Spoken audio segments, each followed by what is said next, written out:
Hello students, welcome back to the class English.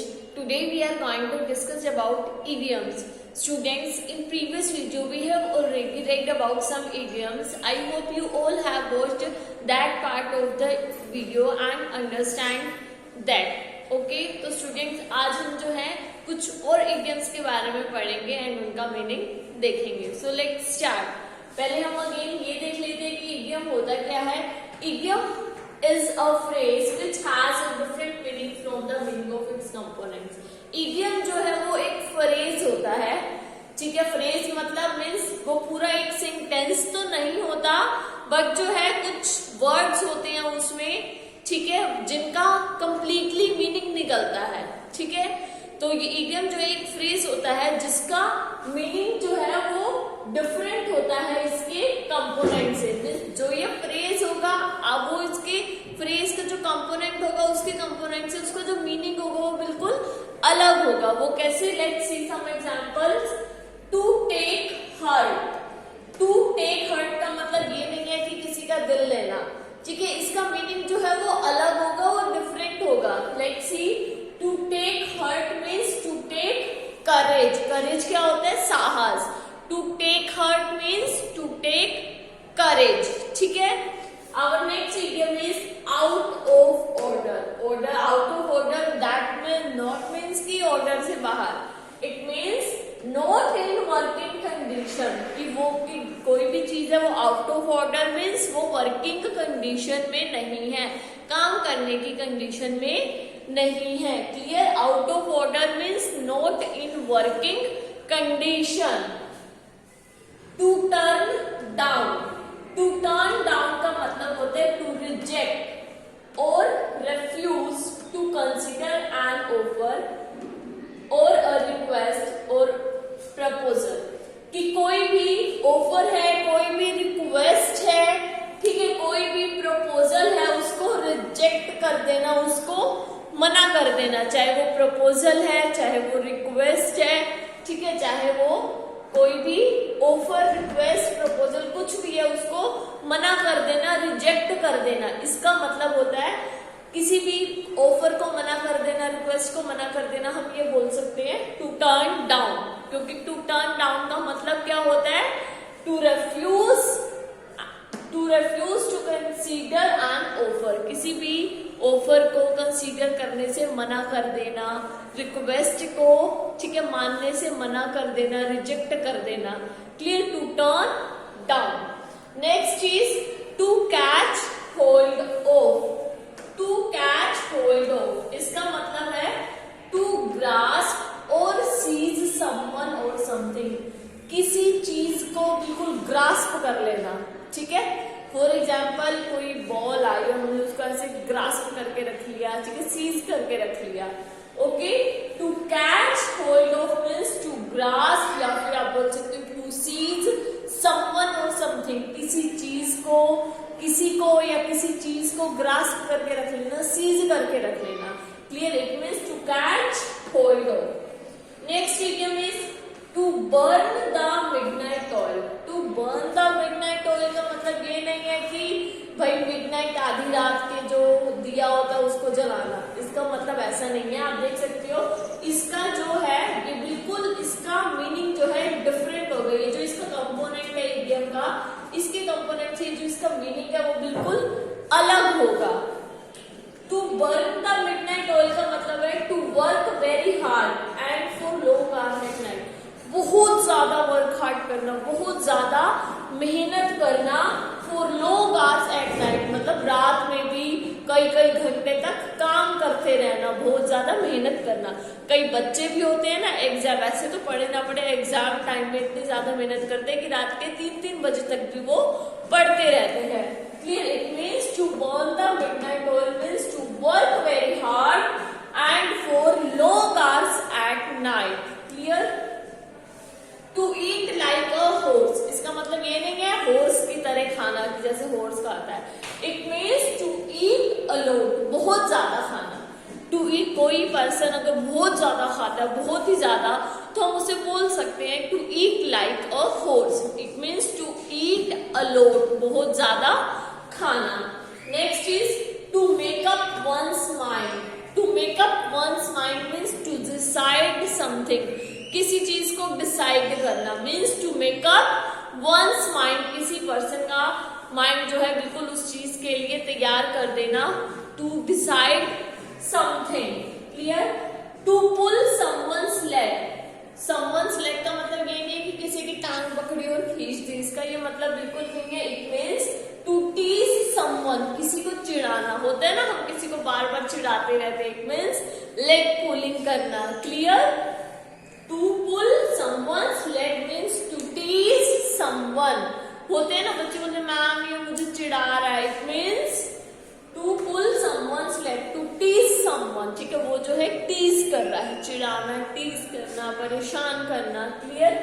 Next is to be taken aback, to be taken aback का मतलब होता है to be shocked और surprise, कि किसी चीज को सरप्राइज हो जाना, ऐसे शॉक्ड हो जाना कि really, it means to be taken aback means to be shocked, ये to be surprise, to be taken aback का मतलब है टू बी शॉक्ड और to be surprised, clear. Next idiom is to win laurels, to win laurels means to win honour, सम्मान जीतना, to win laurels means to win honour, okay.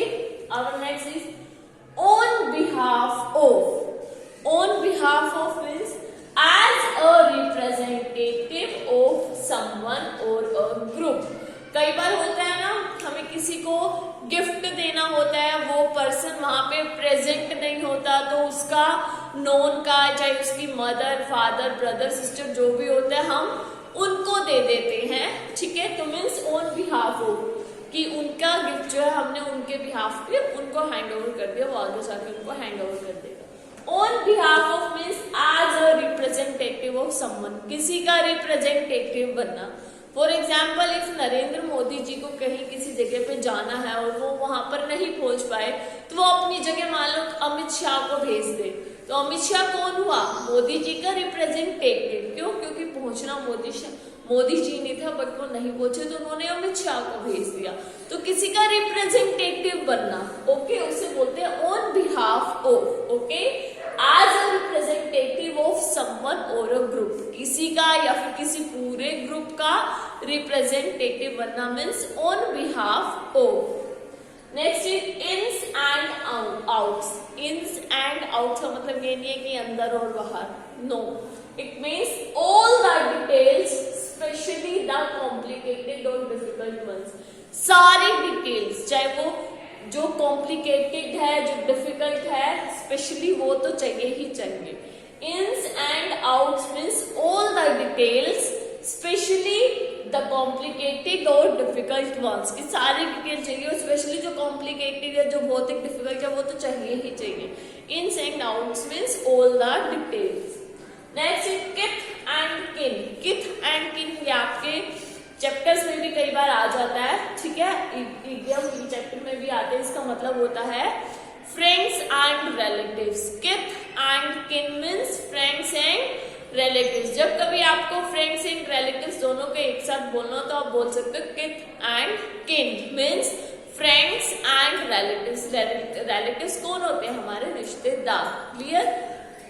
Next is work like a charm, work like a charm का मतलब क्या होता है, work very well और has the desired effect, कि कोई बहुत अच्छा काम करना, ठीक है, और उसके जो है डिजायर्ड इफेक्ट मिलना, ठीक है, डिजायर्ड उसके परिणाम मिलना, clear, that is work like a charm, clear. Work like a charm means works very well और हैज द डिजायर्ड इफेक्ट, बहुत अच्छे से काम करना, और जब हम बहुत अच्छे से काम करते हैं तो क्या होता है, उसके जो परिणाम होते हैं वो भी कितने अच्छे होते हैं ना, उसके रिजल्ट्स भी काफी अच्छे होते हैं। Works like a charm means works very well और has the desired effect. Next is a bird in the hand is worth two in the bush, a bird in the hand is worth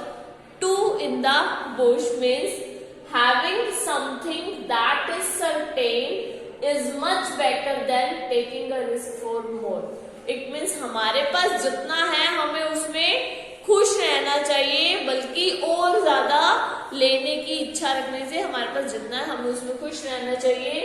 then taking a risk for more because chances are you might lose everything. पता चले और पाने की इच्छा में हमारे पास जो कुछ है वो भी हमारे हाथों से ना चला जाए। It means a bird in the hand is worth two in the bush. A bird in the hand is worth two in the bush. It means having something that is certain is much better than taking a risk more. हमारे पास जो है वो बहुत अच्छा है risk लेने की बजाय। Because chances are you might lose something. Because chances हो सकते हैं हमारे हाथों में जितना हम उसे भी ना गवा दे, उसे भी ना खो दे। Next is a blessing in disguise. A blessing in disguise means something good that isn't recognized at first. Means कोई चीज बहुत अच्छी है जिसे हम पहले नहीं पहचान पाए थे। Something good that isn't recognised first, जिसे हम पहले नहीं पहचान पाए थे। Means the blessing in disguise. A drop in the bucket. A drop in the bucket का मतलब ये नहीं है कि बाल्टी में एक ड्रॉप है या बकेट में एक ड्रॉप है। No, it means a very small part of something, then just talk about it. किसी भी चीज का बहुत छोटा सा पार्ट, बहुत छोटा सा हिस्सा, then just talk about it. Clear? तो स्टूडेंट्स ये थे आपके idioms और उनके मीनिंग क्या है। आई होप आप सबको अच्छे से क्लियर हो गए होंगे। एक और बार रिवाइज कर लेते हैं। An idiom is a phrase which has a different meaning from the meaning of its components. अब इतने सारे एग्जाम्पल्स देखने के बाद आपको ये चीज क्लियर होगी होगी कि idiom वो फ्रेज होता है जिसका मीनिंग डिफरेंट होता है इसके कंपोनेंट से। To take hurt means to take courage. Clear? To take hurt means to take courage means साहस। Out of order means not in working condition. For example, कोई मशीनरी है वो वर्क नहीं कर रही, that means out of order means not in working condition. Next is to turn down. To turn down मैंने आपको बताया to reject, to consider an offer, किसी ऑफर को, किसी रिक्वेस्ट को या फिर किसी प्रपोजल को लेने से रिजेक्ट कर देना, रिफ्यूज कर देना मीन्स मना कर देना। Clear? To catch hold of. To catch hold of means to grasp or seize someone or something. किसी चीज को grasp कर लेना, seize कर लेना। Next is to burn the midnight oil. To burn the midnight oil means to work very hard and for long hours at night. Next is to eat like a horse. To eat like a horse means to eat a lot. To make up one's mind. To make up one's mind means to decide something. कोई किसी चीज को decide करना। To pull someone's leg means to tease someone. Next is to be taken aback means to be shocked. Yes, to be surprised. To be taken aback means to be shocked. To be surprised. Next, to win laurels means to win honor. To win laurels means to win honor. On behalf of means as a representative of someone or a group. जैसे मैंने आपको अभी मोदी जी का example दिया था पहले। as a representative of someone or a group, किसी group का या किसी का रिप्रेजेंटेटिव बनना। Next is ins and outs. ins and outs means all the details, especially the complicated or difficult ones. सारे डिटेल्स स्पेशली वो जो बहुत ही ज्यादा डिफिकल्ट है, बहुत ही ज्यादा कॉम्प्लिकेटेड है। Next is kith and kin. Kith and kin means friends and relatives. Next is work like a charm. Work like a charm means work very well or has the desired effect. Work बहुत अच्छे से work करना और उसकी desired effect। A bird in the hand is worth two in the bush. It means having something that is certain is much better than taking a risk for more because chances are you might lose everything. हमारे पास जितना है हमें उतना ही okay है, हमें ज्यादा का risk नहीं लेना चाहिए। कहने का मतलब है ज्यादा लालच नहीं करना चाहिए। पता चले लालच करने के चक्कर में हमारे पास जितना है वो भी हमारे पास से चला जाए। A blessing in disguise means something good that isn't recognized at first. कोई चीज इतनी अच्छी जो कि हम पहले नहीं पहचानेंगे. A drop in the bucket. A drop in the bucket means a very small part of something. किसी चीज का बहुत ही small part, बहुत ही छोटा part. Then just talk about it. Clear? तो स्टूडेंट्स ये थे आपके idioms. I hope आप सबको अच्छे से clear हो गए होंगे और समझ में आ गए होंगे. Clear? तो students we will meet again in our next video. Till then, bye. Take care.